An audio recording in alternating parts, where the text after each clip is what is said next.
start from the very beginning. So, step back in time and join us on an unforgettable journey.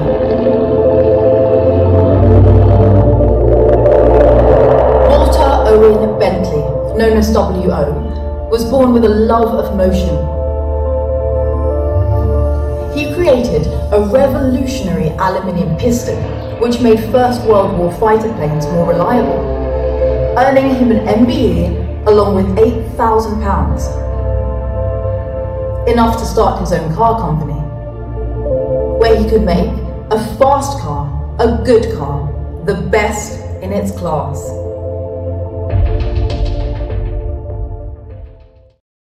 Today on Car Traction we are in very, very special company. Today, I cannot believe I am saying to you guys, I am sitting in the world's oldest Bentley EXP2, and today I'm very grateful to say that we've been invited to have a tour of all of the historic cars at Bentley, the original racing Bentleys, Le Mans Bentleys, and some of the oldest, including this car from 1919, and we'll also have a little look at the modern cars that are still being manufactured today. But what an opportunity this is. So I think, while I like to think I know a little bit about cars, I know nothing compared to these guys over here, so I think we'll have a little chat with them and find out a bit more about the history of these stunning vintage cars. And here it is, the car I cannot believe I've just said I've sat in. This is the world's oldest surviving Bentley, the 1919 EXP2. EXP1 sadly does not survive anymore, although some of its original engine parts survives in this absolutely stunning car from 1919. It's a Bentley 3 litre, so a 3 litre engine, and just what a car it is. I cannot get over the company we're in today. We'll have a little look at the interior of this one. Wow. If you've been watching the channel for a while, you know I'm an absolute massive fan of vintage cars. Anything pre-war is just definitely a bit of me, and to see the very first Bentley, well, not the very first, but the oldest surviving one, the second car ever built by W.O. Bentley, after doing all sorts of racing and fettling with motorbike engines previously, it's just absolutely incredible to be here. And from one Bentley 3 litre to another, this is a much later example of the Bentley 3 litre. We'll actually have a little look around the front to see what year this one is from. So this is a 1926 3 litre, this one, capable of 90 miles per hour. Originally built for Bentley racer Forrest Lysett. Of course, Bentley at this time was very interested in sort of proving his technology on the road and on the track itself. Look at even original tax list from 1926. You can see actually in a lot of these vintage cars, the shifters, the gear shifters actually on the right hand side, which is a bit of a unique thing. I think that was with Elvis's as well, that was a bit of a thing. But, it's fabric bodywork as well, isn't it? Yes. Yes, all fabric bodywork back from the engine there.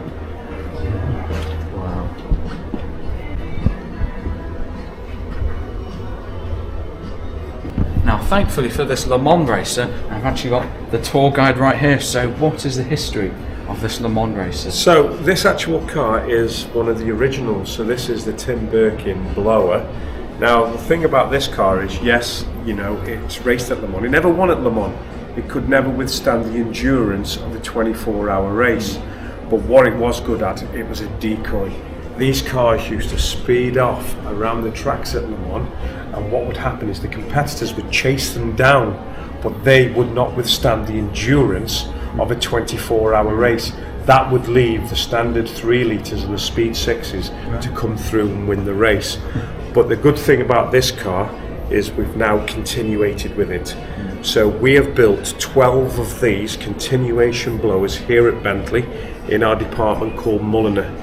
They've all sold for approximately 1.5 million euros before taxes, and yeah, it's an absolute great car. But the one thing I will point out to you is, if you look in the cockpit here now, look at these instruments. Wow. What you will see pressure gauges from water to oil. You will see right here, you can see where the fuel pumps were. Here's the oil intakes here, and if you look down now in Tim Birkin himself, how he designed the actual footwell for himself. You can see there's also only one door here, because what the driver would do, he would concentrate on, obviously, you know, the driver of the car itself, and the actual co-pilot would be the navigator. It is absolutely totally unique. And the other thing I will point out is this here.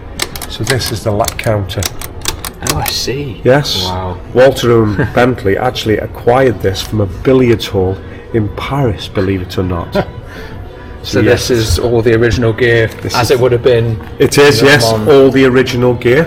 And if you would like to step around this side of the car, you can actually see here the plaque of our dominance on the racetrack with this car. If you look very closely, you can see it. Wow. The original Tim Birkin car. It is. It certainly is. Wow. So how many Le Mans races did this specific car compete in? I'm not 100% sure of how many actually went in, but the one thing I will say is we built 55 blowers.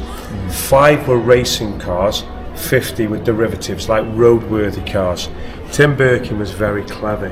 He only told the world he built 4 racing cars, but he built 1 extra for himself. And this is that car. Wow. This is it. And I think you mentioned its value is somewhere in the region of 30 million euros. Approximately 30 million euros. I always say it depends on what somebody wants to pay for it.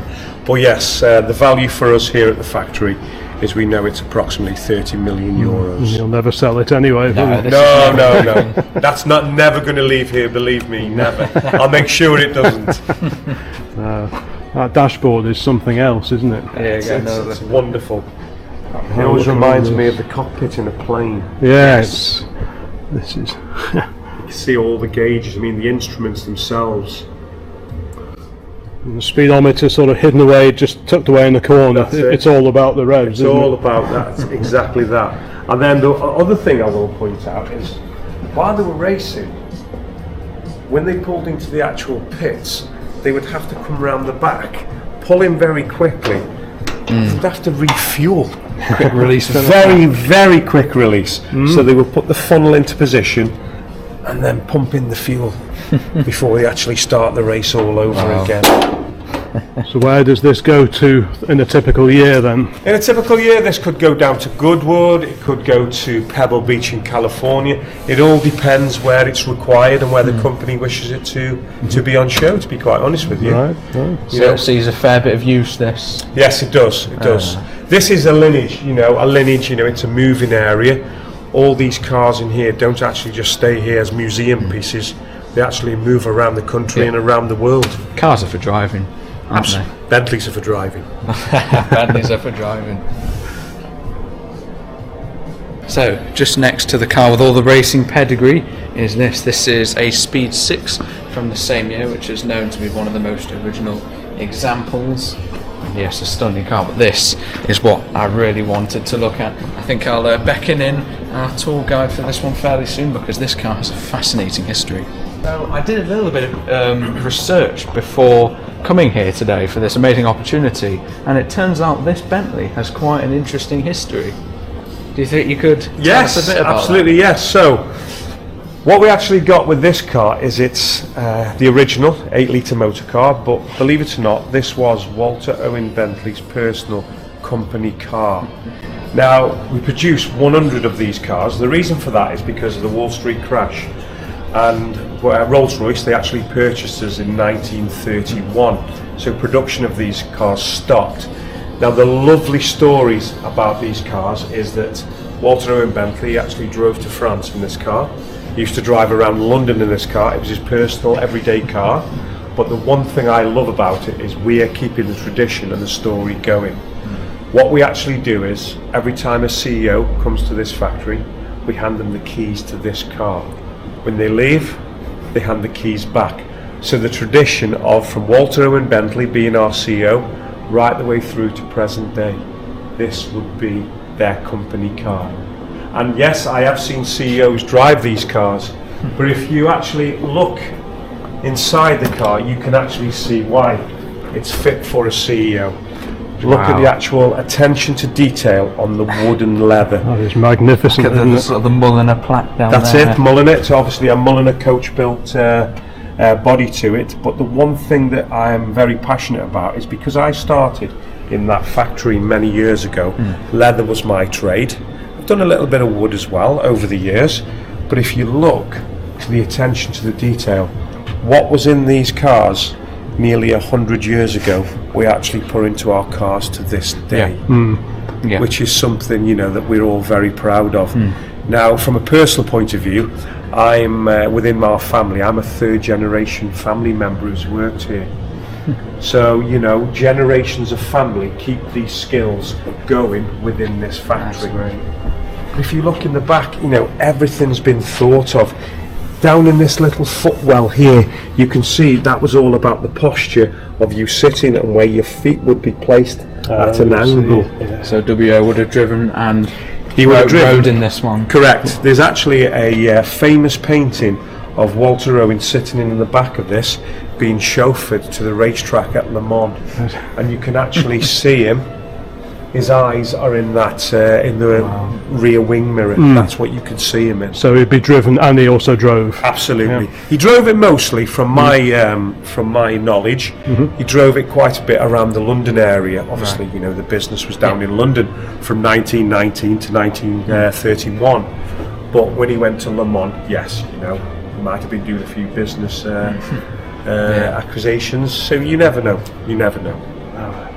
That is a stunning car. So does Bentley still sort of look back at its history when developing modern cars? Yes, absolutely. I mean, a lot of these cars, our DNA, you know, come from these cars. The matrix grills, the large headlights, the dual headlights. You know, we try and bring the speed, the power, the performance from these days to present day. I know a lot of certification laws are out there right now. You know, so things have changed. It's not as easy as it used to be 100 years ago, but we still try and challenge and make the best cars they are in the world. Yeah, I'm sure that's quite a road car, an 8 litre. 8 litre, it is. 8 litre motor car. There's not many 8 litres on the road to this day, I'm sure. Well, now what an incredible car this is. This is a Mark V Corniche Bentley from 1939, and I hear it's had quite the history. Yes, it actually has. So as you can see there, George Paulhan, he created this actual car. But the story about this car is it was in France and it was on sort of test driving, and it's actually crashed twice on test driving. So the first time a bus actually hit it, the second time it went off the road and wrapped itself around a tree, and it was actually written off. So what happened is they detached the actual body away from the chassis, the rolling chassis.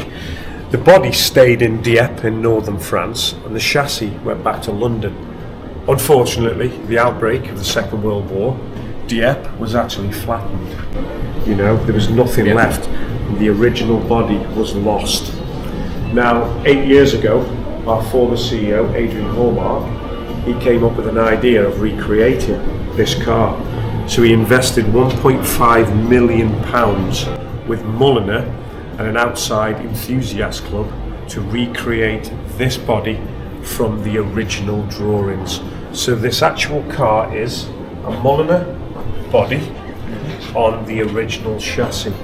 So theoretically it is a one of one. Yeah. It's just such a different design to all the other Bentleys in here. It is, yes. A lot of people when they come in here, they actually say it's a very American, you know, I've heard the French. It looks very French. But if you follow me round to the very back of the car, I'd like to show you something.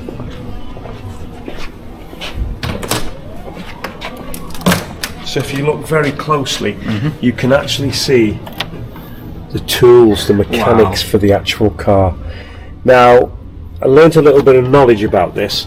So when you actually spec this car, back in the day they said that what they were going to do is you're going to have a choice of a picnic basket or a tool set. So the heritage team has filled me with lots of information what might have been, but at the moment we just have the actual tool set. It's more handy though, isn't it? Yeah. I mean, for me as well, when you look, just look at the bumper. You know, that chrome bumper.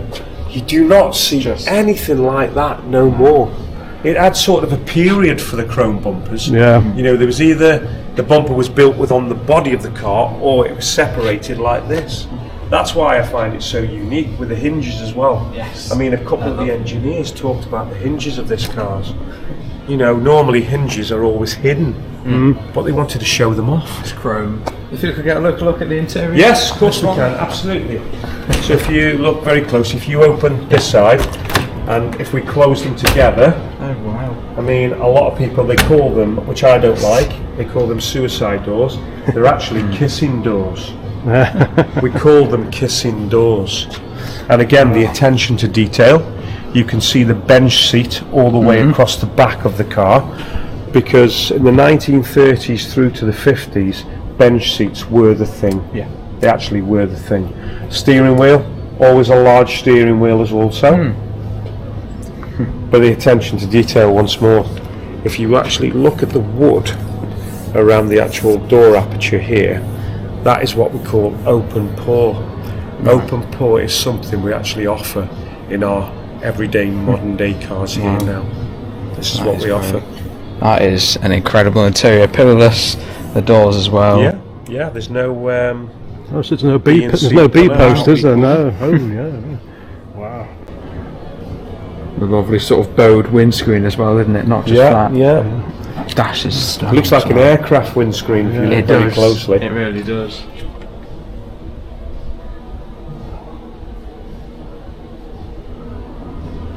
Wow, that is an incredible car. So maybe now we look at something that Bentley's making today? Yes, we certainly can. Right, so if I take you across the road, please, and you can see the continuation of what we produce. Alright, let's go.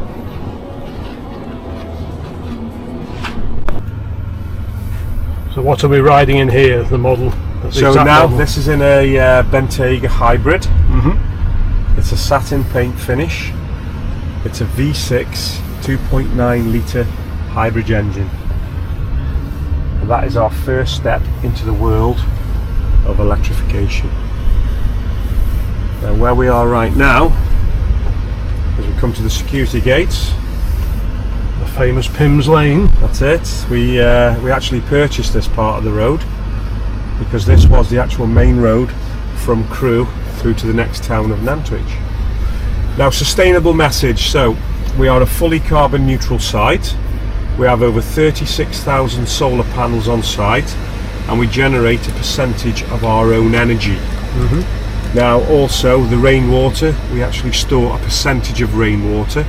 We harvest it, we put it through a process called reverse osmosis, and we use a percentage of that in the washrooms in the paint shop. If you look to the right, you can see some beehives there. We have over 1 million honeybees on site. 1 million? Over a million, and we produce our very own Bentley honey. Do you? We certainly do. Wow.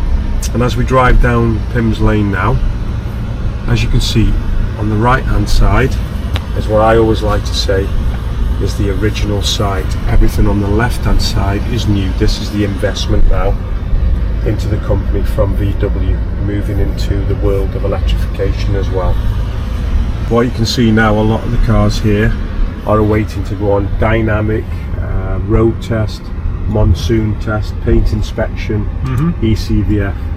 So these cars have just been made and then they're just about to be they're all tested. awaiting now to go on some kind of testing area now.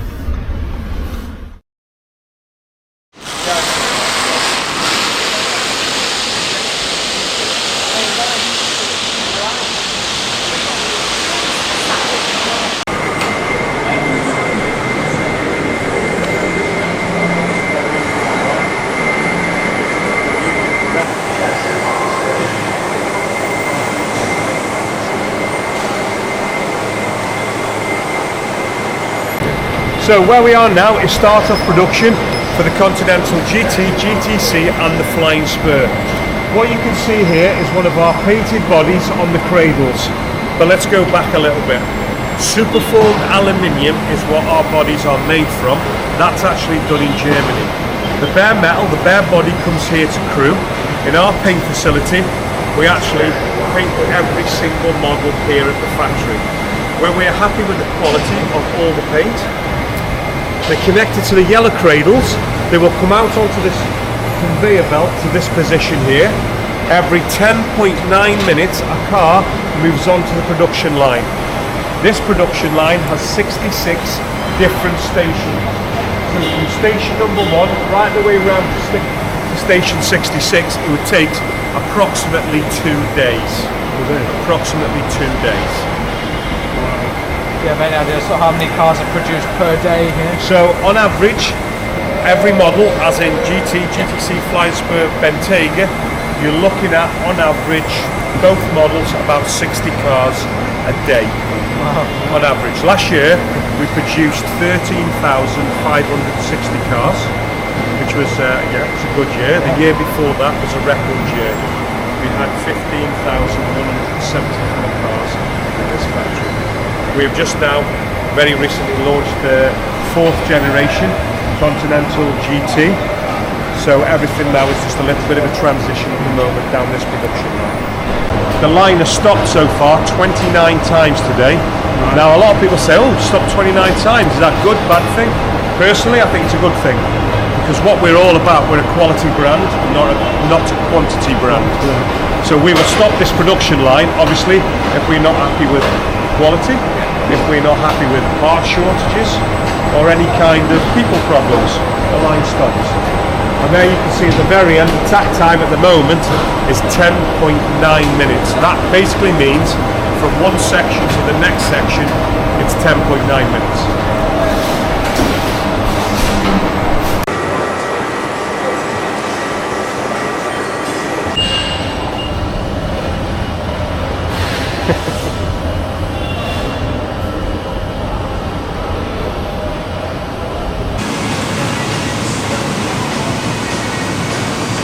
This is where we store all our wood veneers from all 4 corners of the world. This one room here, it can hold approximately 1.5 million euros worth of wood veneers. Wow. Now we source the wood veneers from as far as China, America, Hawaii, Spain, also in the UK, some of their heritage woods. We've got here, down at the bottom here, we've got Burr Walnut. That's predominantly the most popular wood veneer that we actually have on offer. How many sort of variants of wood are there? There's numerous variants. It depends what you want. We have some through Mulliner as well. So Mulliner, they have a bespoke department. They have a number of variant wood veneers as well that we wouldn't actually show in here. Yeah. We also offer a new material called stone, natural Indian stone. Now we source it in the mines in India. We basically put like a chemical, a glue on the rock face, paper over it, and we peel it. What comes off is a layer of stone, 0.1 of a mil. Now the wood thickness is actually 0.6 of a mil. What we actually do in here, we let the wood, it rests for a minimum of actually 3 weeks before it goes on a 2-week production journey down this wood facility here. Wow. Simon's just replenishing the stock. So they're coming in.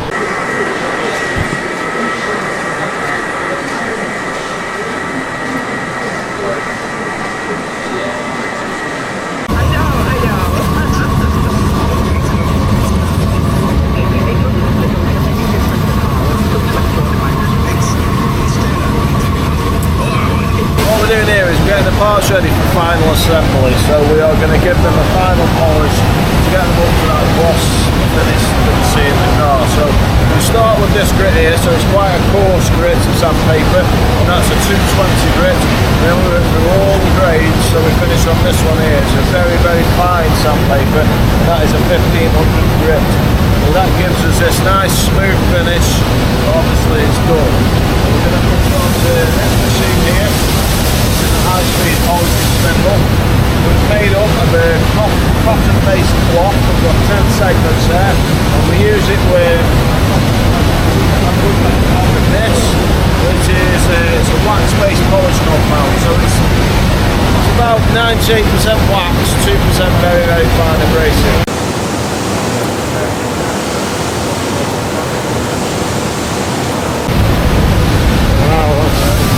So that's what we're looking at there. So that is the high gloss finish that you see in the car. And then obviously we will do that all over the parts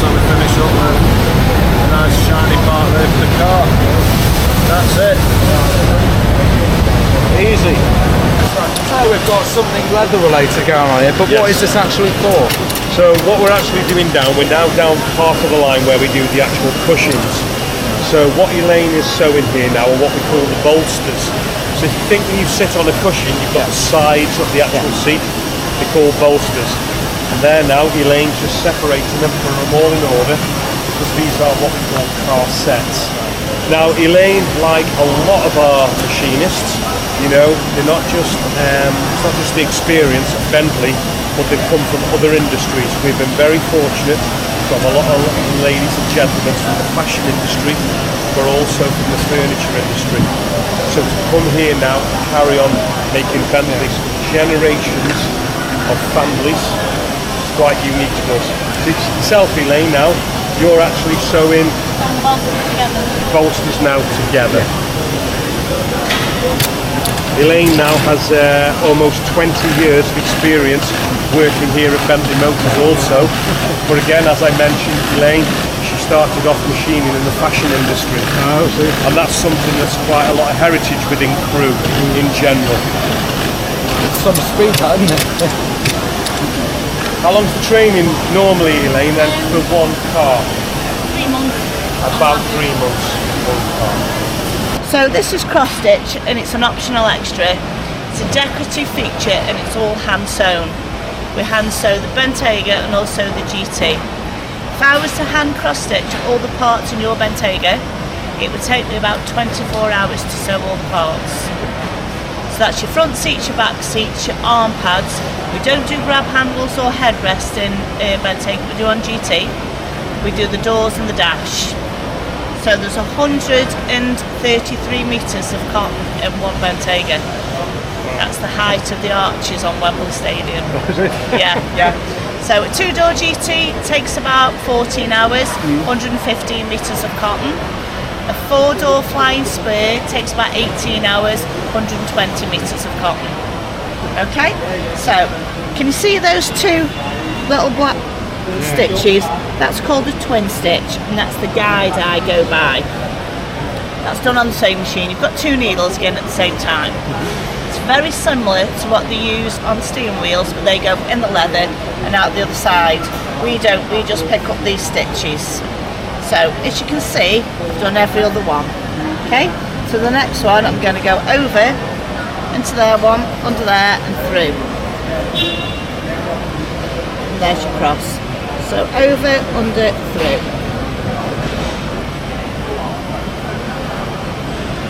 So this is where the time comes into it, isn't it? Oh, yeah. It's a little bit fiddly on a little piece like this, but... So where's that piece going to end up? This is just a sample piece for you to take away. Got you. Right.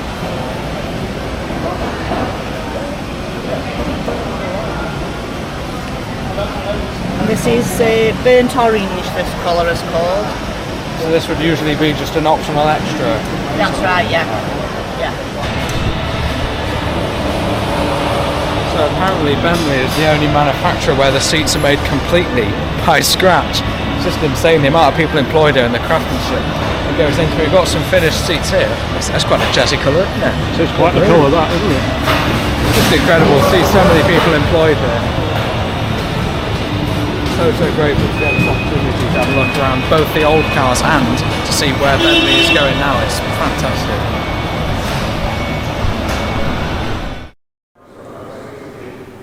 Well, this is a very, very special place. I'm behind the mic now, and we are here in the Bentley Heritage Collection. This is for the Crewe era of Bentleys from 1946 onwards, and we might as well start at the start of the Crewe era with the Mark VI from 1949, handcrafted in Crewe, these from 1946, and what glorious cars these are. Just beautiful, beautiful classic cars. The cars in this room are absolutely incredible. I don't know as much about these, I'm afraid, but these are all obviously from the Crewe era. And we move on to what is just an incredible car. This is a 1953 R-Type Continental Bentley, the first Continental. That's spectacular, isn't it? Yeah, the backs of these, there's actually a photo up there. That's the back of this car. And that is just an absolutely incredible bit of design. Yeah, look at the back of this. The new Continental GT was one of the sort of first cars that, I think it might have been the first actually, that Bentley made under the VW group with their new W12, and one of the very first one of those is in here as well.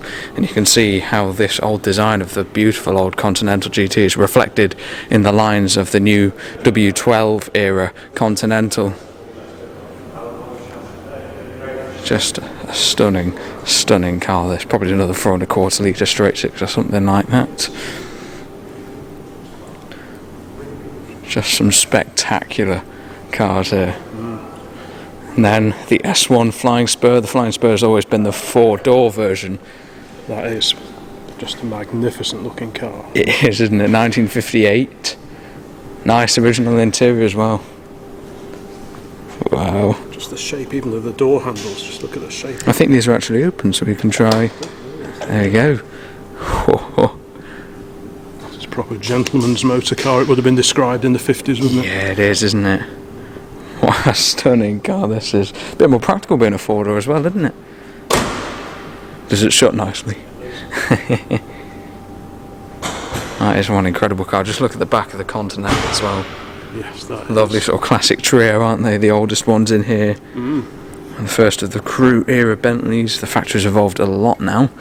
And this room documents a sort of progression from the 1946 to yesterday, the modern day Bentleys. That is one of my favourites though, that and the Continental and the Mark 6. Just a beautiful trio. Much more modern Bentley here from 2014, a Continental GT V8S. Got to say, it's very, very nice and quiet and calm here. Really contrasts the atmosphere of the factory. But of course, car traction is mainly for classic cars, and this is just amazing. 1963 Bentley S3. I remember watching a video about the cars in here. Apparently, it was like this car was like scanned for its sort of suspension because it's just that comfortable, to sort of help the development on the modern cars. So Bentley are still using these old cars to sort of fuel the development of their new cars, like that Continental GT from 2014 there, and this just beautiful S3. The S3 going to the twin headlights at the front. Glorious, glorious car. A standard steel saloon, this one. I think I've been informed all the doors are open and I am allowed to do this. Wow, what an interior that is. Looks to be an automatic gearbox in this, I think. Yeah, just 2 pedals on the floor. Got the handbrake down there as well, lovely chrome. What an interior that is. The cars there come from a variety of sources, some of the more modern ones. Never mind, I'll shut the door properly. Some of the more modern ones are sort of like first editions or the last ones ever made. That's a very special pair of cars over there, which we'll look at later. And some of these have been retained by the company, and some of them bought back from private collectors. Some of that's still not shut, that door. I want to be very gentle with these beautiful old cars. And then this is a Bentley S1, this one. This one has just come out of a very extensive restoration. Probably the closest car to a barn find in this room. Look at that. That is one glorious car. Really love that. There's another S1 here, this one in black. Such beautiful, graceful cars. This one's a 2-door, which I think is like the Mulliner Coupe, it's known as that is the 4-door example over there. Yeah, the Mulliner Coupe, this one is. Both Bentley T-Series cars. This is one of only 98, this one in black, by Mulliner Park Ward. Moving on, got this 1984 Continental, and this was originally the Bentley chairman's car when it was relatively new. This is a very late example of the sort of T1 floor pan, I guess you could say, that was evolved over quite a long time, and I can just see it with some of the other cars on that poster. It's a very nice sort of retro style of building, this one. Glorious garage. Bentley Turbo R here. This one sort of revived the company's spirit for sort of fast sporty cars. A huge V8 engine with a equally huge turbo. Re-established Bentley performance, caused significant sales growth. This car is from 1991. I think the design was introduced in 1985 or 1986. That's a very, very important car in Bentley's history there. It really helped rejuvenate the company. It's just what a collection of cars we have here. Absolutely incredible place. This is a much more modern one. This is a Bentley Continental GT that broke, I think it was the record for a production car up the Pikes Peak. We saw this one at the Bicester Flywheel event. So I think this one's a bit of a record beater or a record setter, this car. I remember seeing it at the Bicester Flywheel Racing Cars event probably a year or so back now. I just cannot get over the sort of pedigree of the classic cars and modern classics and future classics in this room. Just next to the 91 Turbo R is this, a 2001 Bentley Arnage Red label. The first Bentley under VW ownership this. And this reintroduced the 6 3/4, 6.75 litre V8 engine. Probably one of the last cars, I should imagine, to have that engine that was first seen in the likes of the T1. It's another spectacular looking car, Continental R Final Series. So this is one of the more modern ones, therefore this is the last ever Continental R from 2003, one of only several Final Series Mulliner examples, and this is the last of those 7. 2-door as well. It's a huge coupe, this car. Stunning interior in there as well. Yeah, you've got these wide arches at the back. What an incredible bit of design, as are all of these cars, especially that row over there. Just the beautiful 50s stuff really does it for me. Another Mulliner design car, the one that seemed to make the sort of 2-door coupes. Another, oh, it's an Azure, sorry, this is a 2000 Azure Final Series once again. The last of the 11 Final Series Mulliner cars, this one, which was the convertible based on the Continental R, just like that one over there. So this is the convertible variant of that car. You can get a good look at the interior on this one. Stunning dashboard, isn't it? What an amazing looking car that is. 2003, the very last one, a pair of last series cars here. This is the Continental GT. Now this is a really important car. I think we've got the batteries on charge and all of these going into that. Introduced 2003, the Continental GT. It just probably like trebled Bentley's sales at the time. An absolute modern classic, future classic for sure. And you can see in the lines of this, it does sort of tie it back to the original Continental that we saw earlier, the white one with that glorious swooping back. And recently these celebrated their 20th birthday in 2023, and that is, yes, the very first Continental GT Bentley. This is the Flying Spur, which is the 4-door saloon sort of variant with the Continental GT design sort of hidden away in it. This is the very first of the modern style of Flying Spurs, as that is the old style of Flying Spurs that Dad really liked, with the Continental just next to it, the Flying Spur being the 4-door, of course. Capable of 200 plus mile per hour this car is, so I'm sure that is quite a car to drive. Yeah, just these cars are absolutely stunning. Just behind that is a 2009 Arnage. The final version of the Arnage sedan is called the Final Series once again, and this is the very last one. You can see how the Bentley emblem would pop up onto the bonnet there. It's currently down. That's one sleek looking car, that's an Azure T. They've called it the Ultimate Bentley Convertible. This is the very last Azure built from 2010. So I think this is another convertible variant of the likes of the Continental R. Wow, that is one cool interior. Very nice spec on this one. We continue with the Bentley Brooklands here. That's a cool looking one from 2010. Coupe version of the Arnage, so a 2-door version of the Arnage. This is once again the last Brooklands built. On the end here, the Mulsanne, 2010 Bentley Mulsanne. And this is the second Mulsanne ever built, and another just beautiful, and I'm sure fantastically made car. Yeah, what an incredible collection it is in this room.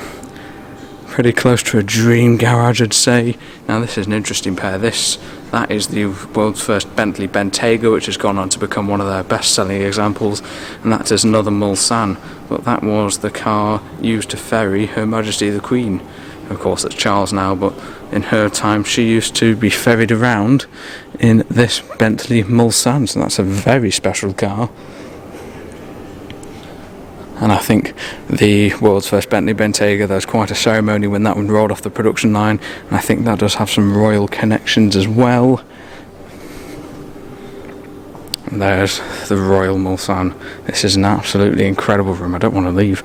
It's just some beautiful classic cars now.